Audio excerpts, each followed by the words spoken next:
4 friends, 1 division. And tonight they meet one of humanity's oldest predators, the vampire. I know, terrifying. But the real question is, will any of them survive? Because this is a horror story. And horror stories, much like San Francisco's recent Super Bowl history, rarely end well. But hey, maybe today's different. So let me ask you, are you ready for what comes next? If they weren't, they probably already left. Insightful. Josh, tell me, is there a way I can get you to leave? Now, just a quick heads up about the vampires we're dealing with here. They're not your gothic, castle-dwelling Nosferatu types. They're also not the dramatic southern aristocrats whispering in French. Nor are they the ancient creepers hiding in New England basements with Stephen King backstories. No, these are West Coast vampires. Stylish, modern, they blend in. They wear designer jackets and use hair product and probably have TikToks. They don't haunt crypts, they haunt group chats. In short, not all vampires are created equal. And Josh, you don't have to raise your hand if you want to say something, just say it. The original Nosferatu was based on Bram Stoker's Dracula, but they couldn't use the name Dracula because they didn't have the rights. I see, so your plan today is to annoy me with trivia I already knew well before your parents made the tragic decision to unleash you on the world.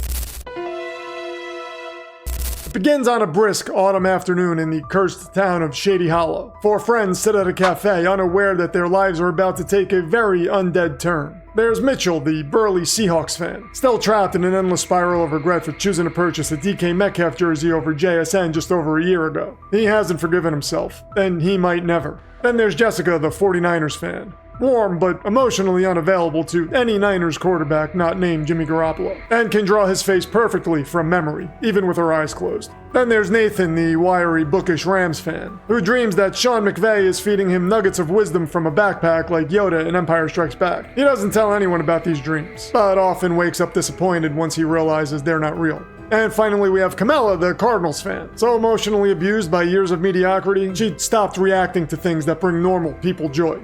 Even donuts. Jessica opens her mouth to argue, because Nathan had just mocked the Niners for paying Brock Purdy and letting Sam Darnold, who he swears is the better quarterback, fall right into Seattle's lap after a quick detour through Minnesota. That's when the air changes, and he walks in. Tall, pale, jawline carved from marble, hairline flawless.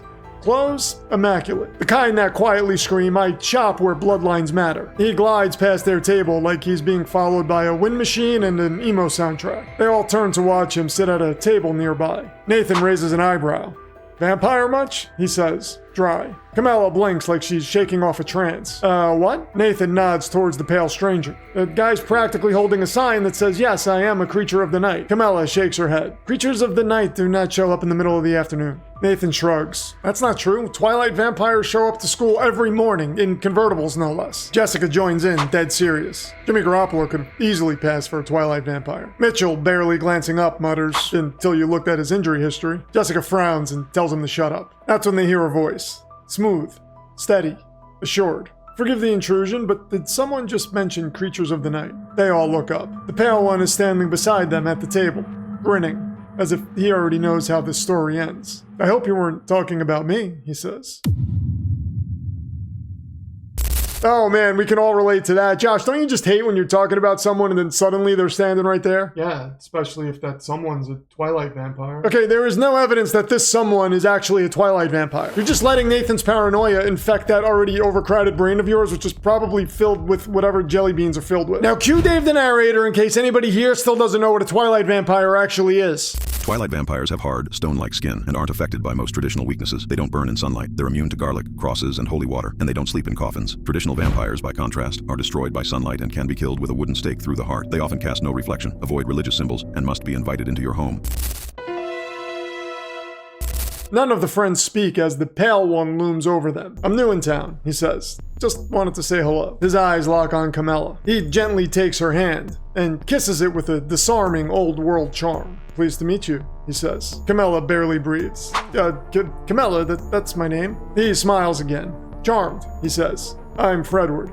Fredward Mullins. Nathan rolls his eyes. Of course that's his name, he thinks. Fredward glances at him, like he heard the thought. He keeps talking. Says he's still making friends in town, and he would like to invite them all out to dinner. On me, he adds, locking eyes with Mitchell. Mitchell straightens up, suddenly alert. So we talking an all-you-can-eat kind of deal? Fredward chuckles. The restaurant's not open to the public. It's hidden in the forest. But don't worry, You can eat your fill. A slow grin spreads across Mitchell's face. Clearly, Fredward has no idea what type of damage he just invited. A friend will be joining us, Fredward adds, pulling out his phone. He shows Jessica a photo. She gasps. Oh my god, he looks just like Jimmy Garoppolo. He finishes the sentence for her. Yeah, he gets that all the time. Jessica's lips move, but she has no words. Fredward tells them to meet him at nightfall, near the town carnival, just beyond the Ferris wheel at the edge of the forest. Nathan starts to object. Yeah, listen, I'm not sure we can... But Camilla cuts him off. We'd be delighted. Wonderful, Fredward smiles. I'll see you all then. He turns and walks out and climbs into a sleek black sports car, and peels away like he's late for a ritual sacrifice. Back at the cafe, Nathan's spidey senses are flaring. Okay, who invites someone somewhere and uses nightfall as the meeting time? He asks the group.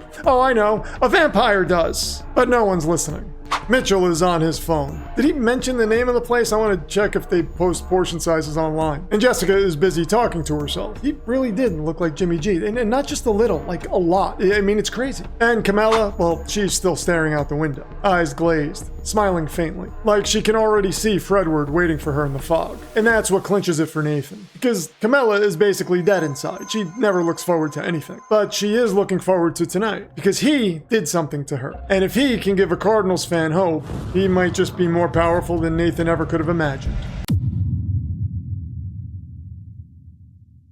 I mean, when a stranger comes along and invites you to some dinner at a mysterious forest restaurant at night, there's probably nothing to worry about, right, Josh? Or a Mother's Day brunch, maybe, but I'm not going anywhere once the sun's down. Well, considering the chances of anyone inviting you anywhere ever are slim, I think you're pretty much safe. This feels like the perfect time to check in with NFL High, where Mr. Demonverse is handing out his 2025 NFC West record predictions. Also a perfect time to subscribe to the channel if you haven't done that already. You know, Josh, sometimes I imagine Infinity War happened in real life and I'm standing there waving goodbye to you as you slowly fade to dust. NFC West, I have your record predictions, and we will start with the team that I have finishing last in the division. Okay, hold on, Kyler. I think he's about to give us our grade. San Francisco 49ers. Oh, never mind. False alarm. So how many wins do you have us finishing with? I've got you at 8 and 9. 2 more than we had last season, so I guess that's something. Arizona, I've got you at 9 and 8. Okay, he gave us 9 wins. We'll take that. Yeah, I'd like to make the playoffs too, Kyler, but it really depends on you now, doesn't it? I have the division coming down to the Rams and Seattle. Would either of you like to try to sway this in your favor? Cooper Kupp in 2 revenge games against them is probably going to tilt the division. Interesting. So he'll be what, like 37 in July? 32. How old is Matthew Stafford, by the way? He actually is 37. Oh, it's 8 very important years older than Sam Darnold. Oh, is that the same Sam Darnold who averages about 13 interceptions per season? And Stafford averages less than 13? He averages 12 and a half, which is less than 13, like I said. And it's kind of weird that you had that number all loaded up and ready to go. I mean, you are predictable. Just look at your offense. Okay, how is our offense predictable? I mean, it's Puka, you open? No? Oh, damn it, Stafford just took another sack. Okay, neither of you are getting past us in the playoffs anyway, so could somebody throw in the towel already? Philadelphia, I would dial back that confidence. The team I've got winning this division might also be the one that knocks you out come playoff time. But we will get to that in a few weeks. Los Angeles, I have you at 11 wins. Please don't tell me you gave Seattle 12 wins. I mean, we are going to beat you twice. Yeah, maybe. If Thanos snaps us out of existence. Los Angeles, that reference does not work on a number of levels. But mostly because if Thanos decided to snap any team out of existence, I'm sure it would be Vegas for obvious reasons. Alright, well, at least I didn't get detention. In Vegas, that's detention for believing you could escape detention. Oh, my mistake. There it is. Seattle, I've got you at 10 wins, so I have Los Angeles taking the division. How about we get 2 wins against them in season and a road playoff win against them so we can give Cooper Kupp that revenge arc trilogy? I mean, that'd be great for rating. I'll consider the playoff prediction, but let's be honest, everything else is up to the script writers, so maybe pitch that idea to them. Wow, 2 Thanos snap references in the same issue. Who could have seen that coming, Josh? I mean, I could have. You love that reference. Okay, it is a clean reference, and you know what I don't see? You seamlessly weaving pop culture into that podcast audition from hell you call a personality. And you know what? Just have Dave lead us into the finale, please. And so the story continues. They arrive before nightfall. At the edge of the woods, carnival noise, faint chatter, the whine of games, and hairband guitar riffs drift behind them like an echo from another world. Ahead, the trees stand frozen. too still, wrapped in an eerie hush as if they're holding their breath. The sky is darkening, that thick orange October glow settling over the woods. Between the trees, a narrow dirt path stretches forward. Fredward told them to meet him at the end of it. Said there was a restaurant tucked deep in the forest, the kind of place only the right people get invited to. Well, this isn't weird at all, Nathan mutters as he kicks a rock down the path. Can't wait to see if we have to fight a troll to get seated. Mitchell tilts his head, squinting through the trees. Maybe it's one of those secret password joints. Nathan fires back. Yeah, password's probably your blood type. Jessica groans. Can we not do this? It's probably just a pop-up restaurant. You know, something trendy and mysterious. Nathan scans the woods. This isn't mysterious. This is how every Netflix documentary starts. Camilla stands apart from the group, arms crossed, eyes locked on the trees. She's been different since meeting Fredward.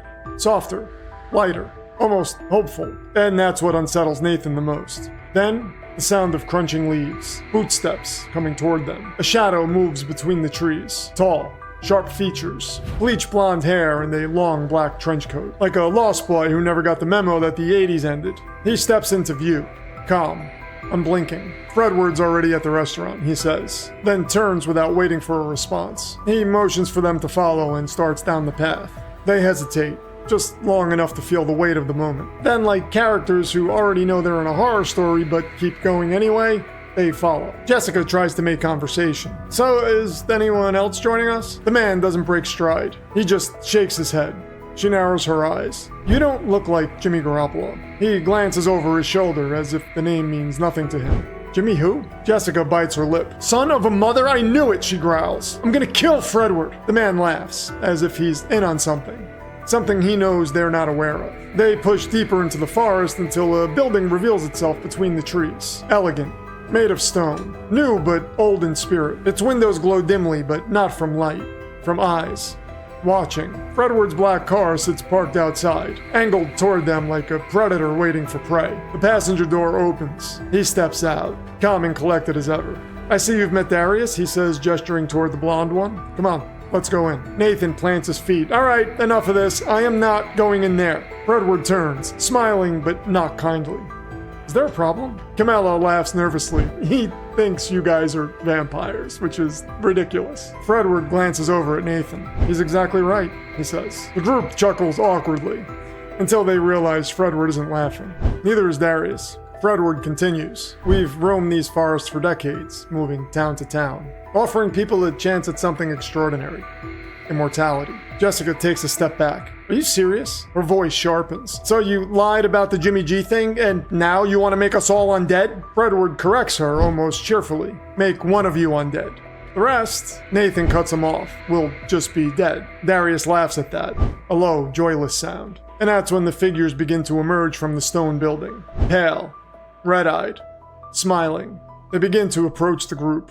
But then, a sound from the woods stops them. The trees explode open, and the figure in black charges through, tackling Darius to the ground, ripping into him like a wild animal. Amy? Nathan shouts and looks at the others. That's the Raiders fan from the zombie episode, which I hope is linked at the end of this one. Then all hell breaks loose. The undead pour out from the tree line like a wave of rotten fury. They descend on the vampires, clawing, tearing. As Darius shrieks under the weight of gnashing teeth, his fellow immortals scramble to fight and survive. But Fredward just calmly brushes a leaf off his shoulder. Well, he says, his voice flat with irritation. This is annoying. Nathan looks at him and takes a step back. So, are you gonna try to kill us now? Fredward turns to him as casual as ever.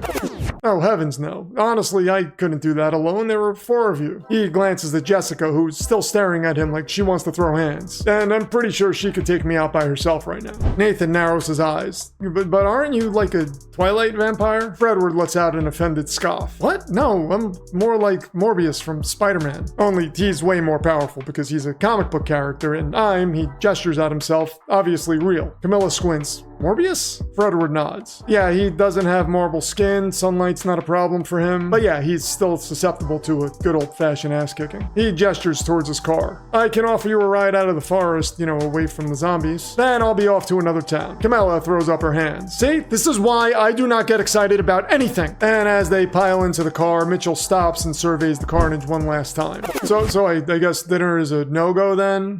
And out of nowhere, Amy comes along and saves the day. How about that, Josh? So, Demonverse vampires are weak? No, not all of them, Josh. Just the Morrissey-looking ones, really. So there are more powerful vampires we haven't seen yet. Oh yeah, just wait until the East runs into the ones from the Lovecraft region. They can turn into bats, wolves. It's insane. When are we gonna see them? Soon, Josh, but we got a lot of stories to tell before we get there. And you, don't even think about missing what comes next. Because in the Demonverse, the best stories are the ones you haven't heard yet.